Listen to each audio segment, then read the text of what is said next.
दोस्तों आज के वीडियो के अंदर हम बात करेंगे 5G आई टेक्नोलॉजी के बारे में। दोस्तों कुछ जैसा कि आपको पता है कि IIT मद्रास और IIT हैदराबाद ने मिलके 5G के इंडियन स्टैंडर्ड बनाए हैं जिसको 5G आई टेक्नोलॉजी नाम दिया जा रहा है। लेकिन दोस्तों उसके सामने अगर हम ग्लोबल 5G की बात करें तो वहां पे ग्लोबल 5G जो स्टैंडर्ड है उसके अंदर ऑल ओवर वर्ल्ड के अंदर 700 मेगाहर्ट्ज से लेके जो 5200 मेगाहर्ट्ज की जो फ्रीक्वेंसियां है उसके ऊपर 5G सर्विस दी जाती है। और दोस्तों उन फ्रीक्वेंसियों के अंदर भी 3 कैटेगरियां हैं, जैसे कि लो फ्रीक्वेंसी वाला 5G, मिडवेव फ्रीक्वेंसी वाला 5G और हाई फ्रीक्वेंसी वाला 5G। उनके अंदर हर एक कैटेगरी के अंदर अलग अलग 5G स्पीड देखने को मिलती है। लेकिन दोस्तों यहाँ पे ग्लोबल 5G स्टैंडर्ड है, वहां पे हाई स्पीड के तहत हमको कवरेज कम देखने को मिलता है, यानी कि वहां पे स्पीड देखने को मिलती है तो कवरेज कम देखने को मिलता है, जो उसका प्रॉब्लम है ग्लोबल 5G स्टैंडर्ड का। दोस्तों वहीं पे काम आता है 5G I network, Indian 5G I network. ये दोस्तों यहाँ पे इसका एक सॉल्यूशन प्रोवाइड किया गया है 5G आई नेटवर्क के तहत। जैसे कि ग्लोबल 5G के अंदर हाई फ्रीक्वेंसी के ऊपर 5G सर्विस दी जाती है, तो वहां पे उससे अलग हटके लो फ्रीक्वेंसी के ऊपर 5G सर्विस देने का प्रयास किया गया है, जिसको लो मोबिलिटी ऑन लार्जर सेल कहा गया है। जैसे कि दोस्तों ग्लोबल 5G के अंदर 700 मेगाहर्ट्ज और 600 मेगाहर्ट्ज के तहत 5G सर्विस कम से कम फ्रीक्वेंसी के अंदर दी जाती है, तो यहाँ पे लो फ्रीक्वेंसी यानी कि 1 गीगाहर्ट्ज, 2 गीगाहर्ट्ज, 3 गीगाहर्ट्ज की फ्रीक्वेंसी के तहत भी 5G सर्विस अगर दी जाती है तो वहां पे कवरेज ज्यादा मिलता है, ऐसा इंडियन 5G स्टैंडर्ड के अंदर कहा गया है। जो भी एक सही बात है कि लो फ्रीक्वेंसी के अंदर आपको अच्छा कवरेज देखने को मिलता है, लेकिन वहां पे स्पीड आपको 5G जो ग्लोबल 5G स्टैंडर्ड है उसके तहत थोड़ी कम देखने को मिलेगी 5G आई स्टैंडर्ड के तहत। तो दोस्तों इसका फायदा क्या होगा कि अगर एक गांव के अंदर रूरल एरिया कि जहां पे ग्लोबल 5G स्टैंडर्ड वाला एक 5G नेटवर्क 5G टावर खड़ा है, तो वह टावर करीबन 3 किलोमीटर के रेडियस एरिया को कवर करता है, यानी कि वहां पे 3 किलोमीटर के एरिया तक ही कस्टमर को सर्विस दी जाएगी। और दोस्तों गांव के अंदर आपको पता है कि जो बस्ती होती है, जो लोग होते हैं वो बहुत ही कम रहते हैं, इसीलिए रूरल एरिया के अंदर जहाँ पे लोग ज्यादा नहीं रहते वहां पे टावर नहीं डाले जाते, तो उस एरिया के अंदर कवरेज नहीं मिलता।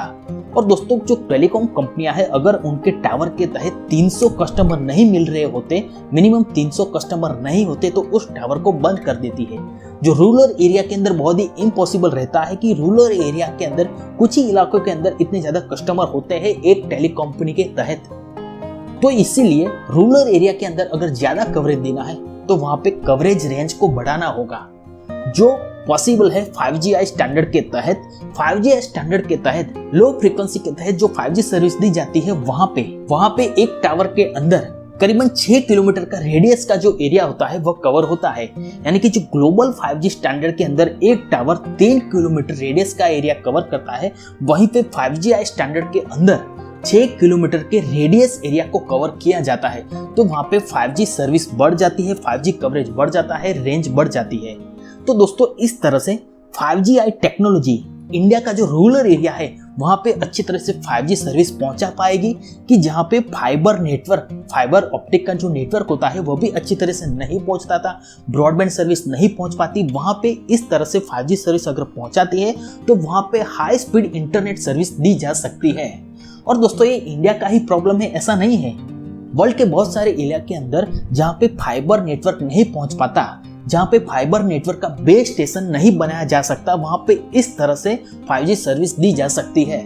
तो दोस्तों एक तरीके से 5G I network rural area को ज्यादा टारगेट करता है, रूरल कस्टमर को ज्यादा टारगेट करता है, कि जहां पे कंट्री का ज्यादा एरिया कवर करने की बात है। लेकिन दोस्तों यहाँ पे लो फ्रीक्वेंसी के ऊपर 5G आई सर्विस दी जाती है तो आपको 5G स्पीड कम देखने को मिलती है। लेकिन दोस्तों यहाँ पे प्रॉब्लम यह है कि 5G आई टेक्नोलॉजी को अगर इंडिया अपनाता है तो जो टेलीकॉम कंपनियां हैं जैसे कि जियो है, एयरटेल है, वीआई है, जो ऑलरेडी ग्लोबल 5G स्टैंडर्ड को ध्यान में रख के अपने नेटवर्क को 5G के अंदर अपग्रेड कर चुकी है, वो फिर से अगर 5G आई स्टैंडर्ड के तहत अपने नेटवर्क को अपग्रेड करेगी, वह चीज उनको काफी कॉस्टली हो जाएगी। और दोस्तों 5G आई नेटवर्क को फिर से उनके नेटवर्क के अंदर इस्टेब्लिश करना, यानी कि वहां पे अलग अलग फिर से इक्विपमेंट लगाना, वह सारी चीज बहुत ही महंगी हो जाती है। और इंडिया के अंदर जो 5G स्मार्टफोन है वह भी 5G आई स्टैंडर्ड को सपोर्ट नहीं करते,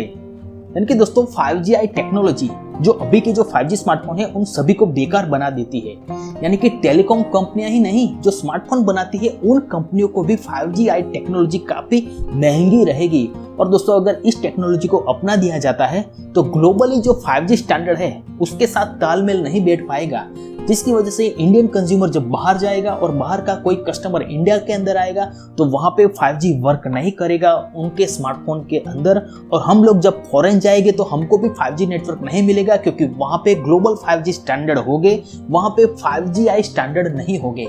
तो दोस्तों यह है 5G टेक्नोलॉजी जो आपको ज्यादा कवरेज तो देती है लेकिन ग्लोबल 5G स्टैंडर्ड के साथ तालमेल नहीं बिठा पाती, जिसकी वजह से बहुत सारी टेलीकॉम कंपनियां, स्मार्टफोन मैन्युफैक्चर कंपनियां इसको एक रिस्की टेक्नोलॉजी भी कह रही है। तो दोस्तों जब तक 5G टेक्नोलॉजी जो ग्लोबल 5G स्टैंडर्ड है, जो global 5G equipment gear 5G के गियर उसके साथ सेटअप नहीं होती, तब तक इस टेक्नोलॉजी को रिस्की टेक्नोलॉजी कहा जाएगा। तब तक हमको इस टेक्नोलॉजी को नहीं अपनाना चाहिए। अगर हमको वर्ल्ड के साथ में चलना है तो जो ग्लोबल 5G स्टैंडर्ड है उसको ही अपना के चलना चाहिए, क्योंकि दोस्तों तभी जाके हमको जो 5G स्मार्टफोन है कम कीमत के अंदर अच्छी किफायती दामों के अंदर मिलेंगे। तो दोस्तों अगर आपको यह वीडियो पसंद आया है तो वीडियो को लाइक कीजिए, शेयर कीजिए, चैनल पे नहीं है तो चैनल को सब्सक्राइब कर लीजिए। आभार, धन्यवाद, थैंक यू।